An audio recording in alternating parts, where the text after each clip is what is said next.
Hi everyone and welcome back to the channel. In this short video I'm going to show you how I prepare a brand new locomotive for use on the Dean Park layout. In this case it's the Heljan Class 86 subclass 4 loco, which I picked up for a few pence under £100 from the Heljan website. So it was a great value model and I just couldn't resist. Now, fitting decoders into models is usually quite a straightforward process. However, this particular model posed me a few challenges. So stay tuned to find out how I resolved these and got this loco running on the layout. Before I kick off this video, please hit those like and subscribe icons if you wish to support the Dean Park channel. And if you have any feedback on what you see, please get posting in the comments section below. As I mentioned in the introduction, it's a Heljan Class 86 subclass 4 and it comes in this attractive BR blue with full yellow ends. And the running number for this loco is 86402. The Heljan product code is 8649 and it's a 21-pin DCC ready model. Before fitting a decoder into a DCC ready locomotive, it's always advised to run the loco in on DC for half an hour in each direction just to bed the motor in, before you then take the body off to fit the decoder. And I'm going to run through that process in this video. This model comes with working LED lighting, sprung buffers, it's also got a sprung pantograph with a powerful 5-pole motor, and also has a host of other details fitted, including wire handrails. Before trying to remove the body of any loco, you really want to have a wee look at the instruction manual just to kind of get a sense of where the clips are and what's required. Some locos have screws you have to remove, some it's just a case of clips.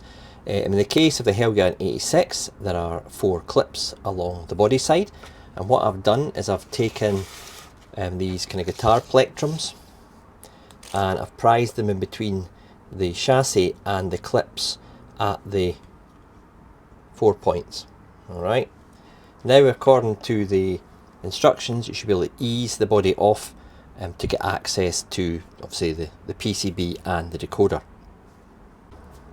Right, so I'm going to try and ease this body off. This is the first time I've tried to do it. This is not like Blue Peter where I did it before and I'm running through it again for your benefit.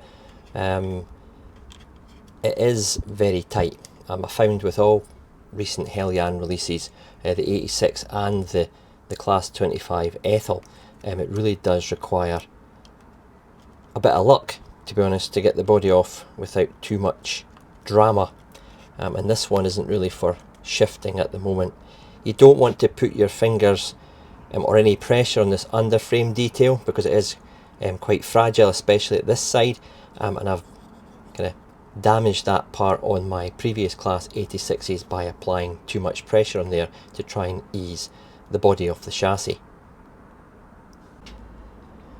5 minutes later, it's still not budged. I've put some more plectrums in there. I would have filmed that last part of me trying to get the body off, but some of it was frankly unbroadcastable. My swear tin is pretty much overflowing now. So I'm going to have to try something a little bit different here. It is very tight along at the cab ends, and that's my concern about trying to ease this body off. As you could probably see, the plectrums do push the body away from the chassis. The clips are actually on the body, so that's got to be clear to allow it to be removed.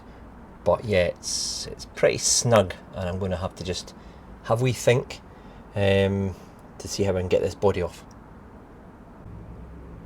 I think I might have a solution. Thank goodness I never got my nails done this weekend. I've prized my nail in between the buffer beam and the body there, and I'm just slowly kind of trying to prise the buffer beam. You can see it's starting to move away from the bottom of the yellow cab end there. So it's a case of just very carefully, bit at a time, just trying to, this isn't easy to do, film and not swear at the same time. So I'm just very carefully prising it away. I'm going to keep doing that to see if I can get the body off.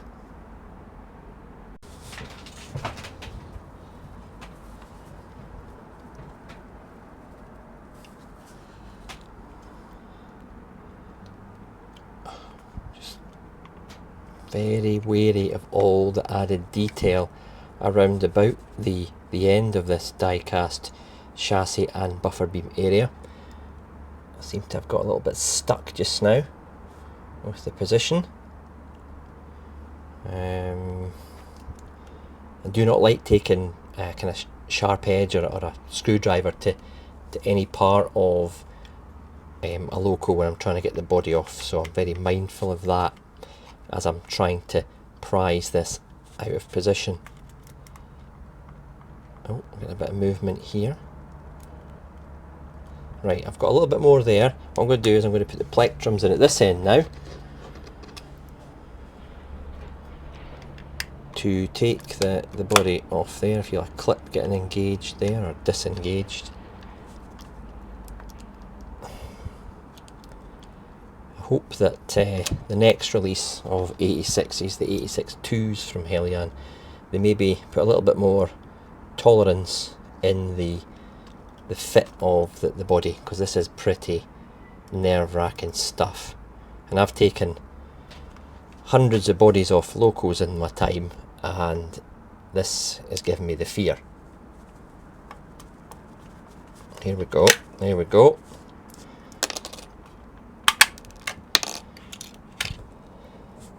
There you go. Whew. I'm going to have a lie down now.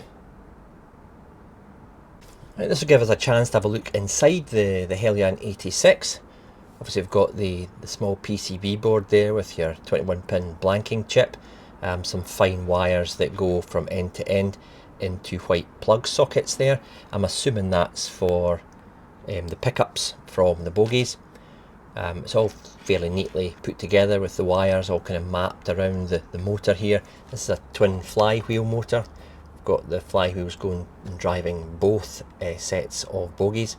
The bogies have got 2 axle each, and this is a bobo arrangement. Right, I've removed the blanking chip from the PCB there, and what I've got here is a 21-pin Zemo decoder, and this comes with a brake function within the decoder itself. I usually set it up for F2, but I seem to remember that for the Heljan 86 with its lighting arrangement, I had to make that F3. So I'll check that out when I kind of program the chip. So yeah, I'm going to place that in, and then I'm going to pop the body back on. I have to watch this kind of red wire here that's very tight. So I'll put the decoder under the wire before positioning it over the pins, making sure I get them lined up, and then locate the decoder like so. Now, I'd always recommend doing this anyway, but more so for this Class 86. Test it with the body off before you put it on, because you don't want to be taking trying to take the body off that loco again in a hurry. Well, that worked well. The decoder was taken from a previous loco, and the brake function is currently set up at F2. So when I press my F2 on my ECOS controller, the tail lights came on. If I indicate F3, nothing happens, so I'm going to change the brake function to F3 on this particular setup to accommodate the head and tail lights on this loco. One thing you're going to have to do before getting this loco into revenue earning service on your layout is remove the pipework from one of the buffer beams in order to fit a coupler. Heljan have gone down the route in recent years of fitting all the pipes to both ends. I can see why they do this, because some people don't like adding them themselves, so the model really comes fully detailed out of the box. But in order to get a coupler fitted, you obviously have to remove some of the pipework so it doesn't foul the coupler. You get a variety of couplers out there, but the one supplied is the standard tension lock. Popping the body back on, just a quick check none of the glazings come loose. The central marker light actually came out when I took the body off there, but it's just a friction fit, so I popped it back in. I'm now going to just pop it onto the chassis here. The pantograph is at the same end as the decoder, just for reference, so you get it the right way around, and it's a case of prizing these spring details that are attached to the body out to clear the chassis, and then obviously lower the body on and push down.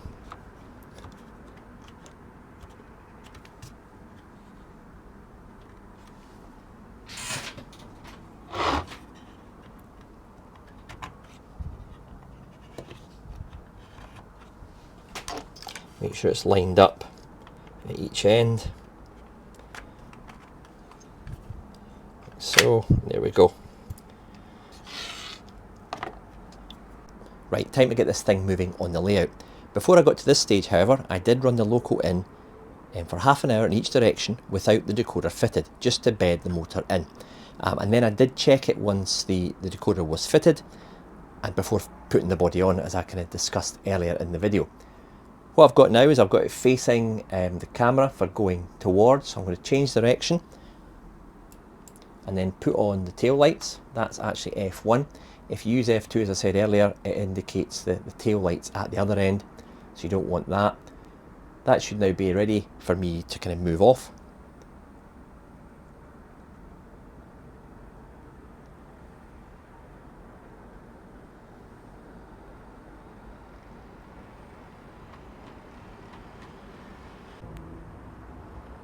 One thing you do tend to get with Heljan locos is super smooth operation. Once the motor's fully bedded in, they've always got a nice smooth gearbox fitted to their locomotives.